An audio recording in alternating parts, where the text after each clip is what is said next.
Allora, torniamo a noi, segretario. La modifica delle percentuali di inflazione per la rivalutazione, che cosa vuol dire? Ecco, appunto, questo è... C'è un messaggio, ma le risorse che dovevano pagarci le pensioni, tutti in giro con reddito di cittadinanza e a fare altri lavori, tipo vendite al dettaglio per strada? Oddio. Vabbè. Non so, beh sì, però questi elementi qua fanno parte di quel discorso che abbiamo fatto altre volte, certo. E cioè di accertamenti fiscali, eccetera, eccetera, Certo, insomma, perché se non andiamo lì. Andiamo a vedere. Però la cosa che dicevo prima, la vediamo da questa slide, se possiamo... Sì, vediamo la slide modifica delle percentuali di inflazione per la rivalutazione, che abbiamo la legge 388 del 2000, esatto. Poi nel 2023, poi la proposta 2024. Nel 2000, governo Prodi, le fasce, diciamo, erano 3, quindi fino a 4 volte il minimo l'adeguamento all'inflazione era il 100%, tra 4 e 5 volte il minimo il 90%, oltre 5 volte il minimo il 75%. Quindi anche qua c'era un decalage della percentuale in ragione alle pensioni, in rapporto alle pensioni più elevate. Però se vedete l'ultima casella, l'ultima tabella, scusa, quella proposta per il 2024, vedete che per dire le pensioni oltre 10 volte il minimo, che è evidente che sono pensioni alte, però hanno un adeguamento alla pensione, cioè fatto 100 l'adeguamento della pensione rispetto all'inflazione solo del 22%.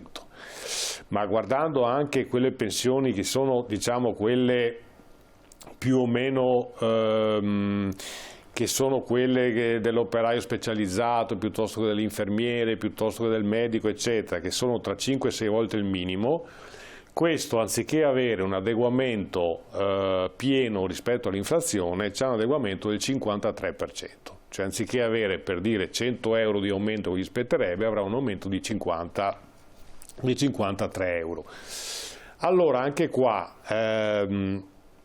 cosa significa questo? Significa che con queste manovre il governo fa cassa, perché sono svariati miliardi che il governo risparmia, ma sono soldi, come dicevo prima, che non entreranno mai più nelle tasche di queste persone.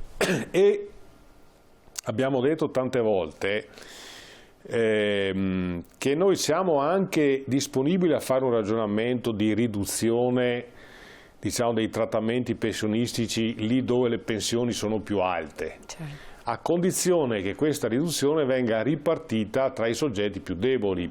Per esempio, questa cosa sulla quale sosteniamo da tempo deve essere introdotta, la pensione di garanzia per i giovani, cioè abbiamo introdotto il sistema contributivo, cioè le pensioni costruite sui contributi effettivamente versati durante tutta la vita lavorativa, ma se uno per i primi 10-15 anni della sua vita lavorativa ha lavori poveri, discontinui, contratti a termine, contratti part-time, eccetera, è evidente che il suo trattamento pensionistico risentirà di questi anni di lavoro povero o saltuario intermittente. Allora abbiamo detto, proviamo a immaginare una pensione di garanzia per questi casi, per questi giovani. Oppure per esempio la pensione delle donne. Abbiamo detto prima la difficoltà di conciliare la vita familiare con la vita lavorativa, per cui spessissimo le donne scelgono il part-time, ma non è una scelta libera, è una scelta che consente alle donne, e purtroppo in questo paese ancora quasi solo esclusivamente alle donne, di diciamo, ridurre la propria attività lavorativa per conciliarla con la famiglia. Allora anche qua, se dobbiamo fare dei risparmi sul monte pensionistico, bene, però proviamo a indirizzare questi risparmi rispetto ai soggetti più deboli, mentre invece abbiamo capito che si fa cassa e basta. Ma soprattutto, lo dicevo prima, se non si mettono mano alle condizioni strutturali che portano a questi risultati, questi numeri continueranno a essere ancora peggio fino a come dice l'Istat, nel 2050 far saltare l'impianto pensionistico complessivamente. E quindi è evidente che dovremmo affrontare questa cosa con un po' di preoccupazione. Assolutamente. E mi pare che le richieste che abbiamo fatto al governo di incontrarci per capire, per guardare, come si dice, più in là del nostro naso, non hanno dato nessuna risposta. E poi ci sono altri aspetti che adesso io passerei la parola. Sì, diamo la parola perché il tempo vola, poi dopo se no non può neanche dire nulla. Esatto. Allora prego Gloria Gelmel, allora, che cosa avete analizzato? Allora, rispetto agli accessi a pensione abbiamo visto che in realtà ci sono questi... chiedo se può avvicinare il microfono perché non si sente bene. Mi sente adesso meglio? Già un po' meglio, sì.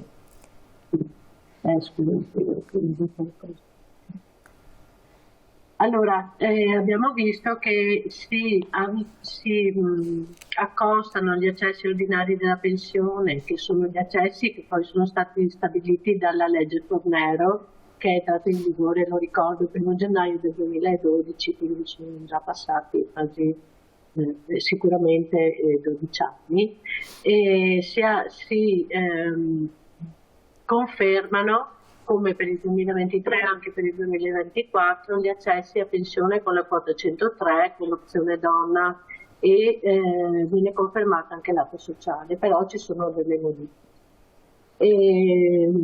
Volevo prima di tutto ricordare che non esiste solo quota 103, opzione donna e APE sociale, però abbiamo lo stesso, come dicevo prima, gli accessi ordinari a vecchiaia con i 67 anni e 20 anni di contributi, oppure in alternativa all'età con 41 anni e 10 mesi di contribuzione per le donne e 42 anni e 10 mesi di contribuzione per gli uomini, e un'attesa con una finestra di 3 mesi. Questi sono quelli che noi appunto chiamiamo gli accessi ordinari, ai quali accedono insomma tutti i lavoratori e le lavoratrici che versano la contribuzione prima del 96. Accanto a questi abbiamo appunto i giovani, quelli che comunque versano contribuzione solo dal 96 e la versano nel sistema contributivo e avranno la pensione calcolata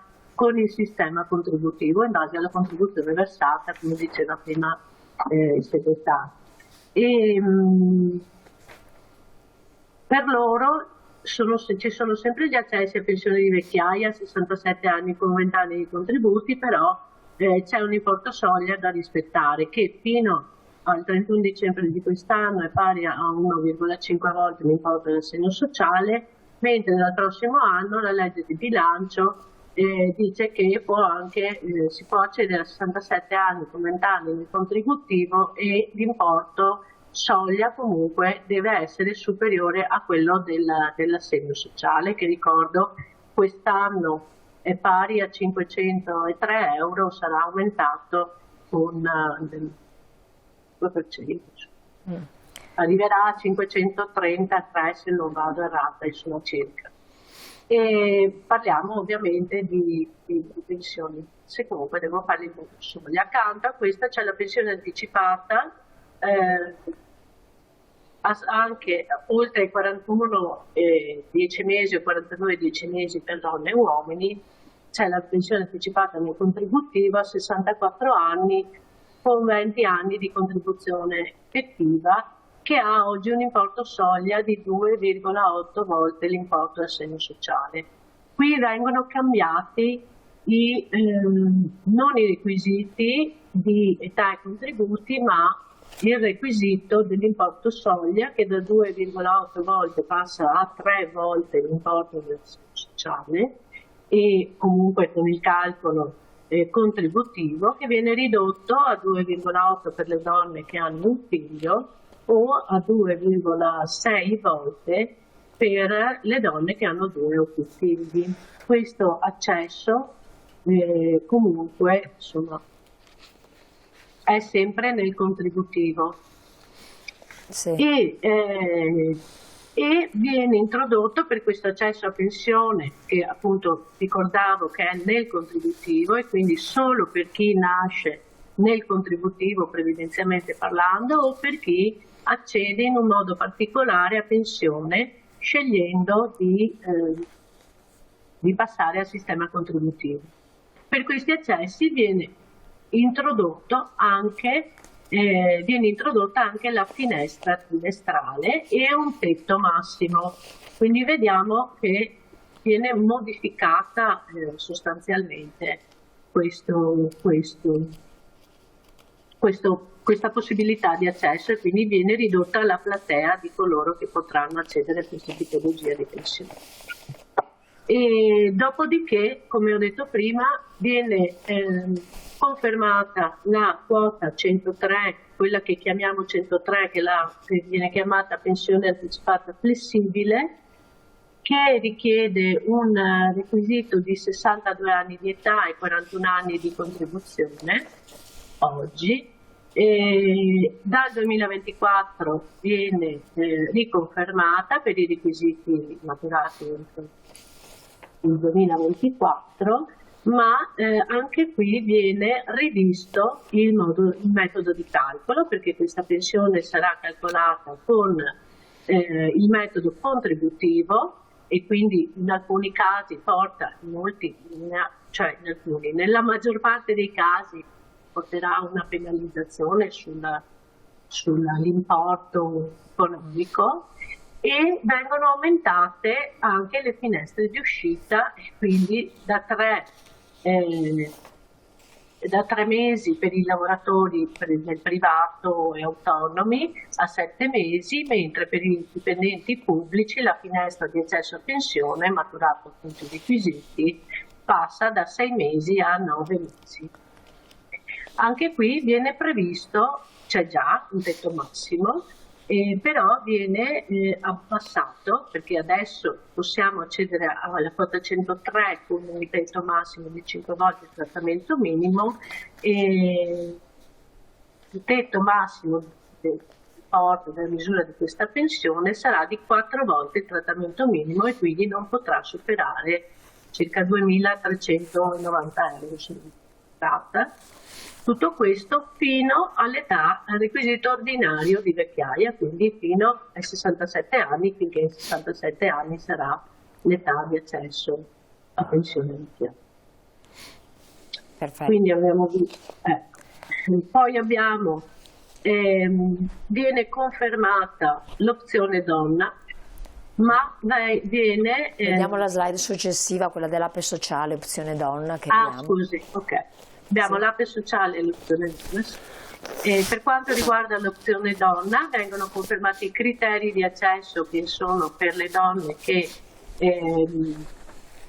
invalide dal 74% in su, oppure che assistono familiari conviventi che hanno legge 104, le cosiddette caregiver, e le donne licenziate oppure dipendenti da aziende con tavoli di crisi aperti.